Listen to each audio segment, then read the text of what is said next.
Olá! Hoje o programa Líderes Empreendedores conta com a presença de Antônio Gilberto Ode, conhecido então como o Beto Ode. Bem-vindo ao nosso programa e também para dar uma apresentação mais pontual, o criador da Rádio Alegria. É um prazer estar aqui com vocês. Sempre tive muito carinho pela Fevale. Inclusive tem um segredo, já fui até presidente do conselho da Fevale quando foi feito esse prédio. Então tenho um carinho grande para a Fevale e tudo que a gente puder para fazer, para contribuir.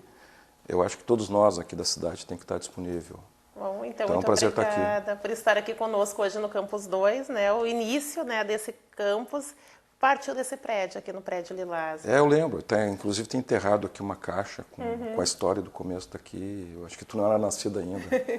Mas foi um trabalho bem bacana. Até hoje custei achar aqui de carro aqui dentro, tá maravilhoso.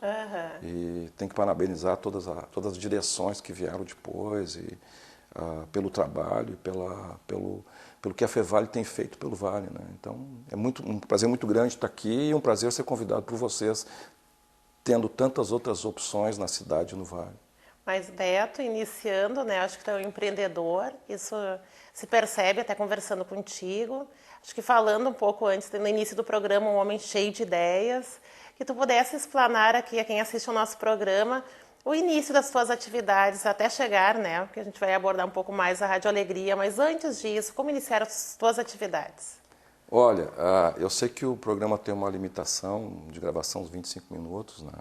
Se eu for contar a história, teria que ter, tipo assim, uns 2 dias, porque tem passagens muito interessantes, mas que são interessantes como casuístas, assim, né?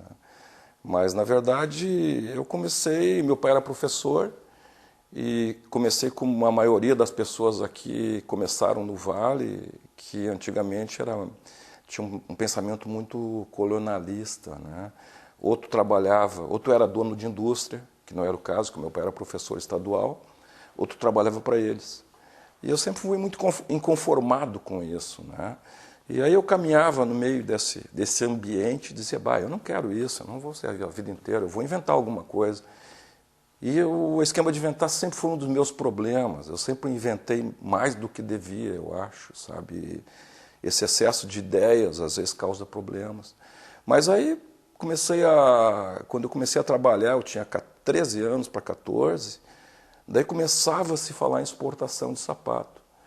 E eu disse, seguinte, vou tentar aprender inglês e eu acho que vou seguir por esse caminho aí. Como ninguém sabia falar inglês no Vale, quem tinha um olho é rei. E aí consegui um emprego numa fábrica dizendo que eu sabia falar inglês. Eu falava pouquíssimo inglês, de escutar música, prestar atenção. Eu disse, mas como ninguém sabe, como é que vão saber que eu não sei, entendeu? Então me empregaram e eu disse, agora eu tenho que aprender inglês. E daí eu aprendi na rua, estudando, lendo. Em casa eu nunca fui em curso de inglês nenhum. E aí começou tudo aí, sabe? Eu disse, é a minha chance de sair do lugar comum. E aí fala muita história de exportação, porque não sei o quê. Eu comecei com isso em 68, 69. Aí depois tive empresa minha e tal e tal. Mas eu sempre fui apaixonado por comunicação. Então eu fazia, digamos assim, eu fazia o que eu fazia de sapato, etc, etc. Acabei me apaixonando por sapato, eu sou alucinado por sapato até hoje, eu não consigo ver uma pessoa sem começar de baixo para cima. E realmente a gente fez um monte de gente que veio, que surgiu do nada, e tem diversos exemplos.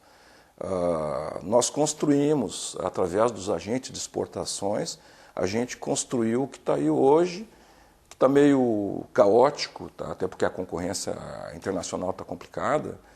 Mas nesse período se trabalhou muito, todo mundo sempre pensou que se ganhou muito, porque normalmente as pessoas vê os tragos que tu bebe, mas não vê os tombos que tu cai, né? Então eu trabalhei 40 anos com exportação, e dos quais eu viajava 180 dias por ano. Eu pouco vi meus filhos crescerem, meus filhos do primeiro casamento, que hoje estão comigo também. E sempre eu tive consciência que eu tinha um negócio muito grande, mas eu não tinha nada, porque eu era o negócio. Eu produzia, comprava das fábricas, eu trabalhava com criação, eu que vendia, eu nunca tive vendedor nos Estados Unidos, eu sempre vendi nos Estados Unidos, na Europa, na Arábia, em qualquer lugar do mundo, eu mesmo vendia. Então, o que acontece? Eu me dei conta, há 22 anos atrás, que eu tinha um negócio, mas não tinha um negócio que eu pudesse um dia, vou me aposentar, não sei o quê. Se eu parasse, termina o negócio. Então, o que eu fiz? Aos poucos, eu comecei a planejar alguma coisa que me desse prazer, porque aquele sapato sempre me deu muito prazer. Eu comecei a pensar em, eu tenho que fazer alguma coisa que me dá prazer. Uma fábrica de sapato. Eu disse, não, sapato não mais. E aí eu sempre fui apaixonado por comunicação, tanto que eu estudei comércio exterior e não me formei. O que mais eu estudei? Economia, um pouco, e não me formei. E daí o que eu mais longe fui foi comunicação social, e que eu gostava. E eu disse, eu gosto de rádio. Por que eu gosto de rádio? Quando eu era pequeno, eu sentava no colo do meu pai para escutar o Repórter Esso. E meu pai gostava tanto daquilo, todo dia escutava. Eu disse, um dia eu vou ter uma rádio. Mas sabe lá, com um piá com 8 anos, como é que vai ter uma rádio, né?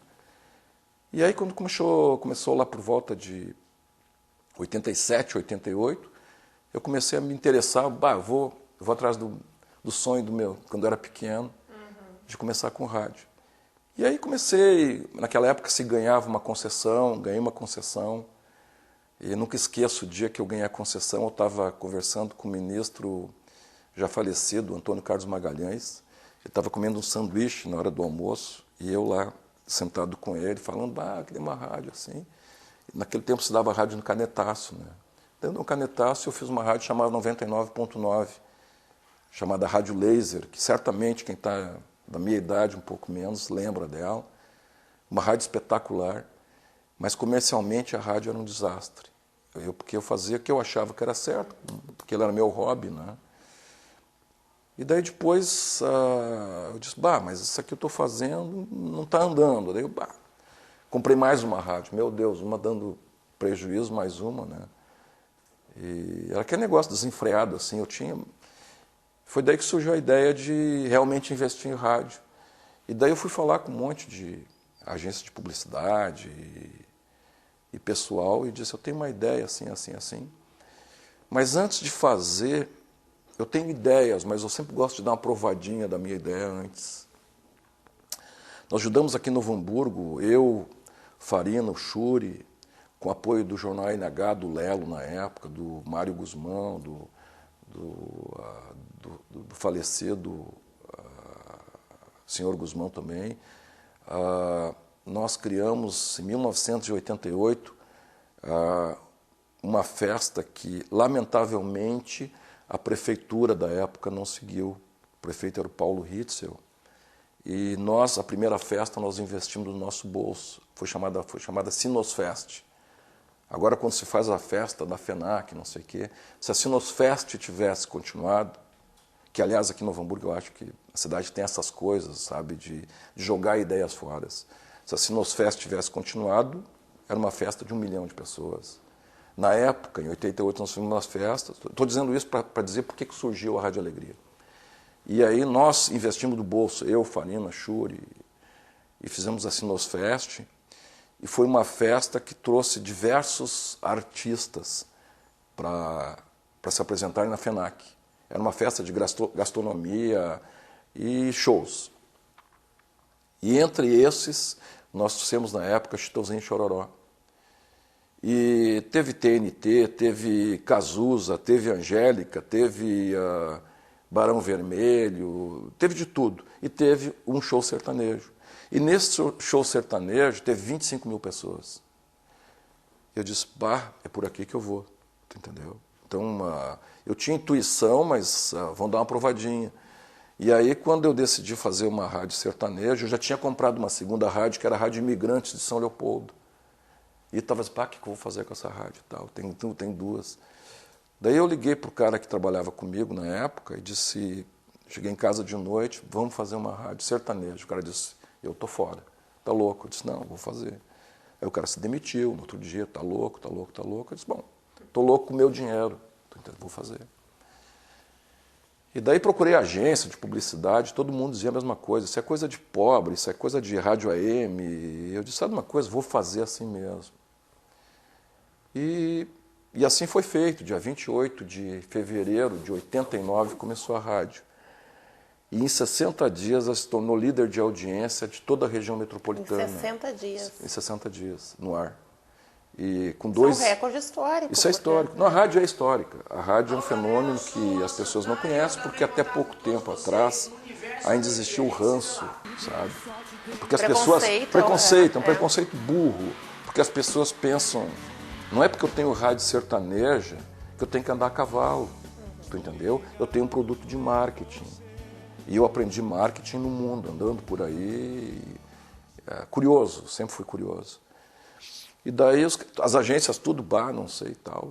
E daí eu disse, uma coisa, vou fazer assim mesmo. Eu acredito nisso e pus as minhas fichas nisso. E provou que está certo. Vai fazer 22 anos que a gente é líder de audiência aqui na região metropolitana. E em Porto Alegre, na capital, a gente não é, porque os grandes grupos de comunicação de Porto Alegre decidiram chamar o Ibope e disseram aqui, nós temos 12 rádios que assinam, a partir de agora a pesquisa de Porto Alegre é só em Porto Alegre. Então, o que a gente faz? Nós temos que pagar uma pesquisa daqui do Ibope, somada à pesquisa de Porto Alegre, a gente sempre foi líder de audiência. Então, mesmo brigando contra grandes grupos e tal, hoje em dia a nossa rádio é a rádio que tem o maior faturamento de FM do estado, de venda, de comercial. E é um veículo que não dá para explicar a satisfação que me dá isso, tu entendeu? Porque eu sempre fui uma pessoa preocupadíssima com... Eu sempre acreditei que o Brasil só ia mudar o dia que a gente trouxesse saúde, educação, segurança, transporte e diversão para gente que não podia, que não tinha acesso a isso. Porque cada vez que tu faz na diversão, as pessoas dizem, não, mas o hospital primeiro. São 4% das pessoas são doentes. E 100% delas gostam de diversão, inclusive os doentes. Então, eu sempre fui mais ou menos contrário a essa ideia e me dá muita satisfação de ter, aqui em Novo Hamburgo, por exemplo, na região aqui a gente chega a ter 60% de audiência. Sabe? E hoje ter o público ouvinte, o que mudou ao longo desde 89 para hoje? Diminuiu o preconceito? Olha, aqui em Novo Hamburgo sempre existe na região, né? Essa é a característica da região, existe um preconceito, é quase como um manto assim, que ele é transparente, que tu tem que vencer ele, que tu tem que quebrar ele. E daí quando eu comecei a convencer as pessoas, disse, olha, eu uso um veículo popular, dirigido para a classe C, um produto de marketing de sucesso. Mas isso não quer dizer que... Eu adoro música sertaneja porque é meu negócio. Mas não quer dizer que eu não gosto de música clássica, que eu não vou em bons concertos e assim por diante. Então, nós temos um veículo popular feito por gente bem formada. A outra coisa também é que tu não pode ter um veículo popular com equipamento velho, com não sei o quê. Não, nosso equipamento não tem nenhuma rádio que está no Brasil com a qualidade de investimento em técnica que nós temos. Então, nada acontece por acaso. O sucesso também não é gratuito, né? Porque não se mantém ao longo dos anos sem investimentos, sem continuar movendo ideias, sem se aperfeiçoar. Eu te diria assim, eu levanto todo dia de manhã, eu durmo 4 a 5 horas por noite, eu não consigo dormir mais do que isso, porque eu tenho que pensar, meu hobby é pensar. Isso eu sinto falta, quando eu viajava muito de avião. Uma vez eu fiz uma crônica... Há 30 anos atrás eu já tinha feito 2.000 horas de voo. E nessas horas de voo que eu usava uma coisa que eu mais gosto de fazer é pensar. Eu adoro pensar, sabe? Ficar pensando sobre qualquer coisa. Eu vejo aquela câmera e começo a pensar, essa câmera, quem sabe, sabe? Então, nada acontece por acaso. E não é só ter a ideia, tem que ter gente que vem atrás. Tu tem que ter apoio da tua família, tu tem que ter um monte de coisa assim importante. E minha família, minha mulher pediu para mandar um beijinho para ela, para a Raquel, um beijo. A minha família é grande inspiradora das minhas coisas. Eu vivo para os meus filhos.